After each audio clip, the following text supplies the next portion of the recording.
Church, I hope you don't mind that I picked an Easter story for us to ruminate on today for our first of many, many beautiful Sundays together, because it is actually still Eastertide for a couple more days. The Ascension is, I believe, on Wednesday or Thursday. Easter's not just one day, it's a whole season.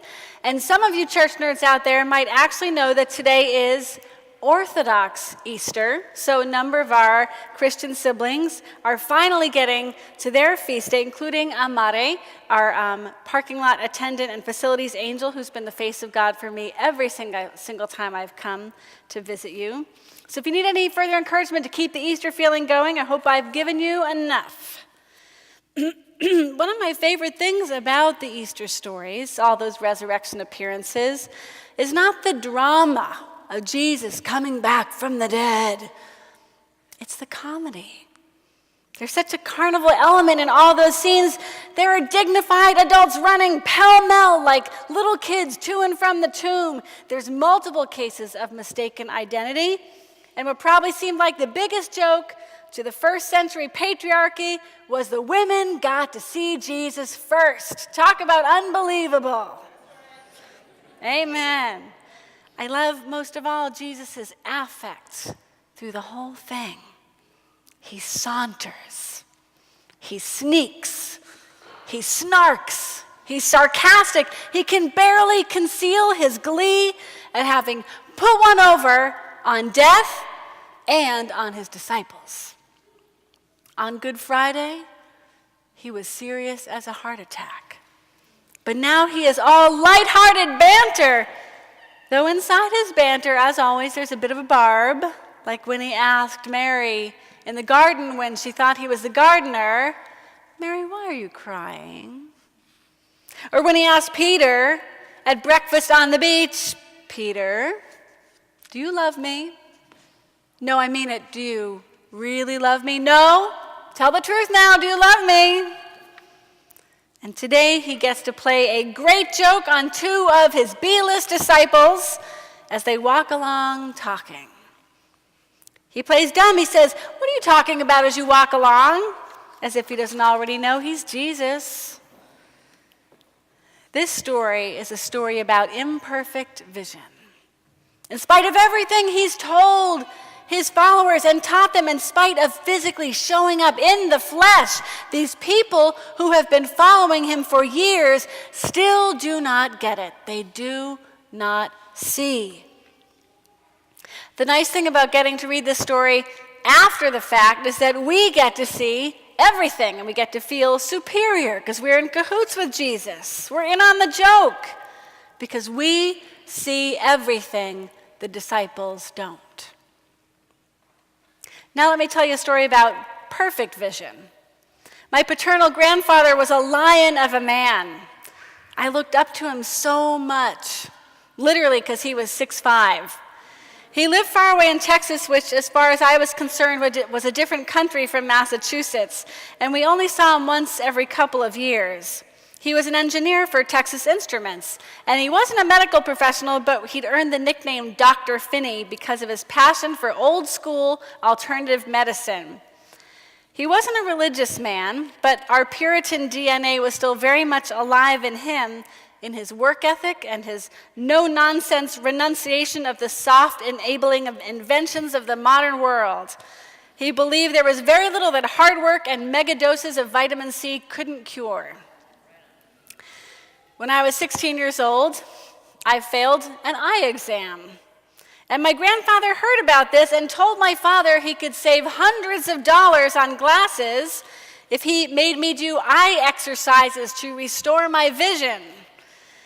I made a perfunctory show of doing the exercise. It involved holding a pencil out at arm's length, looking at the pencil, looking at the wall behind it, looking at the pencil, looking at the wall behind it, just what every 16-year-old girl loves to do with her free time. But because I really, really wanted glasses, I wanted the glasses that Sally Jesse Raphael had, that 80s fashion icon, I made sure to fail that exercise. My grandfather passed away a few years after that. He was a victim of prostate cancer that no amount of vitamin C could cure. But he lived on in my memory as I thought about his conviction that really by our own efforts we could have perfect vision. I'm fascinated by the connection between science and faith, and I'm always watching TED Talks and reading articles, looking for corroboration from human research of what I already believe to be true about God and God's relationship with us and her creation. It's like God has left all these Easter eggs for us to discover through rigorous scientific inquiry. It's our reward for being curious. And one such body of research I've read about and heard about relates to how we look and how we actually see, because there's a difference between looking and seeing. We think we see accurately, but in fact we only see what our brains tell us to see. And it turns out we actually stop seeing quite a bit after a while. Our brains develop this strategy to conserve energy and save attention for novel things, because novel things might be dangerous things. Imagine a cave woman going to do the water walk. She doesn't know there's a mountain lion concealed in the bushes. She's walked by that particular set of bushes so many hundreds of times she no longer sees it. Her brain has screened it out. But on this day, there's a speck of color that doesn't match, there's a little movement, and her brain alerts her instantly to the information, and she gets to safety in time. This preference of our brain for novelty has implications in our modern world, like we stop seeing signs about 6 months after they first appear, which means churches like ours have to constantly be doing new things, novel things, things that make us visible to our neighbors, even things that might seem a little dangerous. Think of the mountain lion. So you're already doing this work because you put up a very terrifying poster of me right on Dana Street. Our neighbors will either be curious or they will run for their lives, but they will definitely notice us. And today, what's novel for you here is me. And what's novel for me here are all of you. My brain is going crazy trying to absorb all this new information, faces, names, relationships, stories. I still haven't figured out Margie's family tree. Maybe by the time we become, maybe by the time we become carbon neutral. Yesterday I went to Berkeley Bowl. I almost had a stroke just trying to choose strawberries. There's so much going on. And I'm willing to bet a lot of you sitting here today were once in my position. You were new to California. Will you raise your hand? Bet there's a lot of transplants here. Look at that. That's incredible. So you remember what that was like when everything was so new, so wondrous, maybe a little scary, and you noticed so many details. Will a couple of you shout out some of the first things you noticed when you moved to California? The artichokes, beaches, palm trees. And what were some of the things you noticed first when you came to First Church Berkeley? What were the novelties? Music. Loud. This space, me too, filled with light. Amen. But eventually your brain did its thing and started screening out what was familiar. You stopped seeing everything all the time. Things kind of flattened out. The Technicolor went to regular color, maybe went to black and white a little bit. Our brain has to do that or it couldn't function. We'd all be overstimulated toddlers. And yet there's a loss in not seeing with that kind of clarity and wonderment anymore.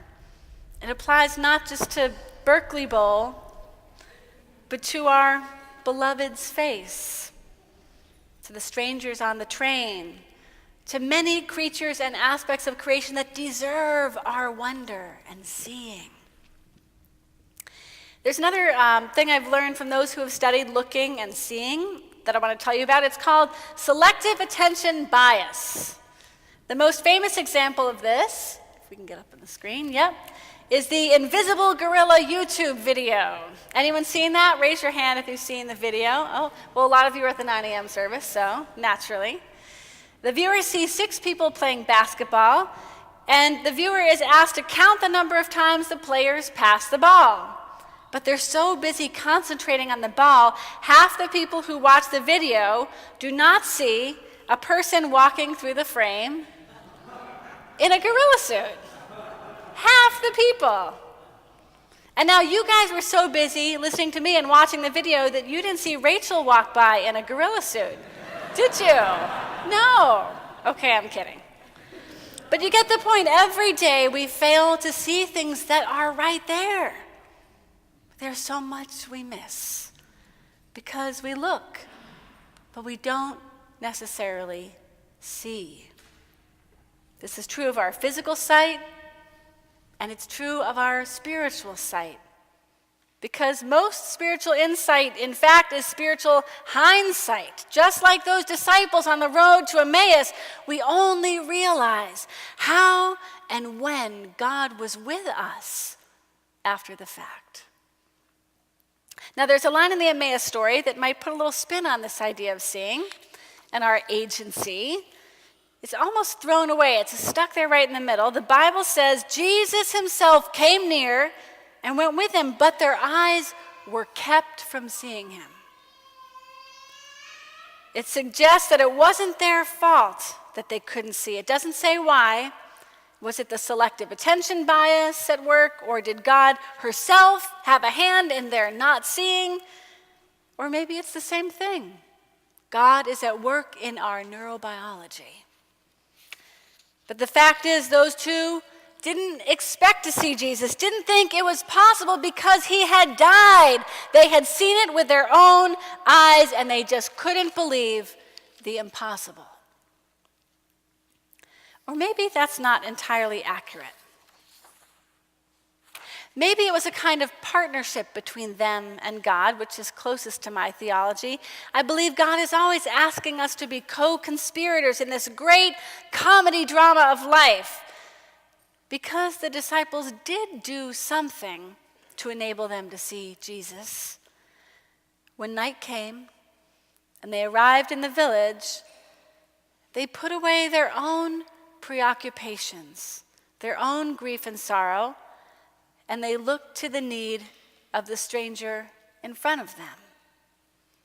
They offered him hospitality.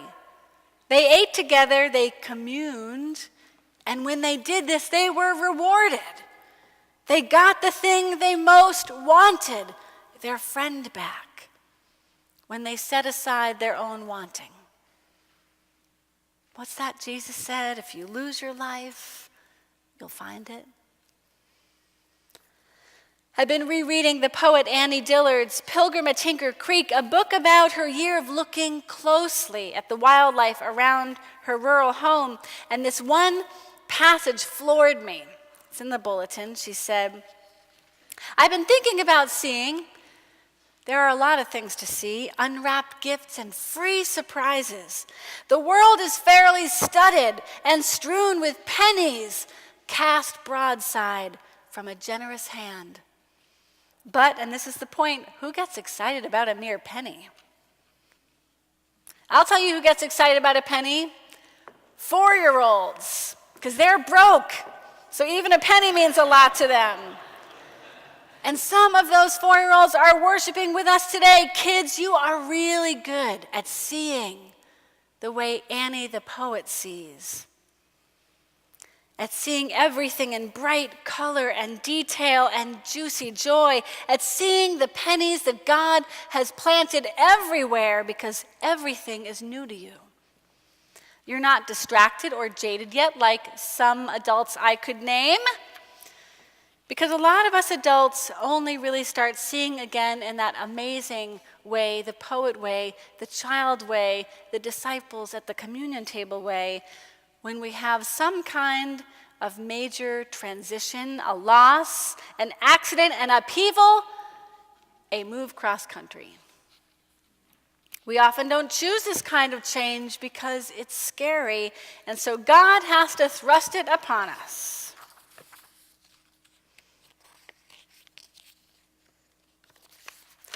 Over the next few months, I would like to invite you into a practice of being more like our kids and more like the disciples on the road to Emmaus. I want to practice looking and really seeing with all of you. We're going to have a number of group meetings, and you might be with people you've known for a very long time, but hopefully God's nudging will allow you to see them in entirely new ways. And you might be with new friends, and you might really see them down to a soul level, and we will see Jesus in everybody. And in sermons I'll preach, and sermons other pastors will preach, and in walks and communing, we will see some things around our wider region that we might have been missing. What is going on here? Who is here? Where the suffering is, and the needs are, and how we might be able to help. I want to show you everything I see, and I want to know what you see, and I hope that with all of us seeing together, we will see a lot more of everything. And it will bring us a juicy joy and a deep resonance with God, with each other, and with all the things and people that God has given to us around us. Will you walk with me, people? Say amen. Amen. Will you commune with me, people? Say amen. Amen. Amen.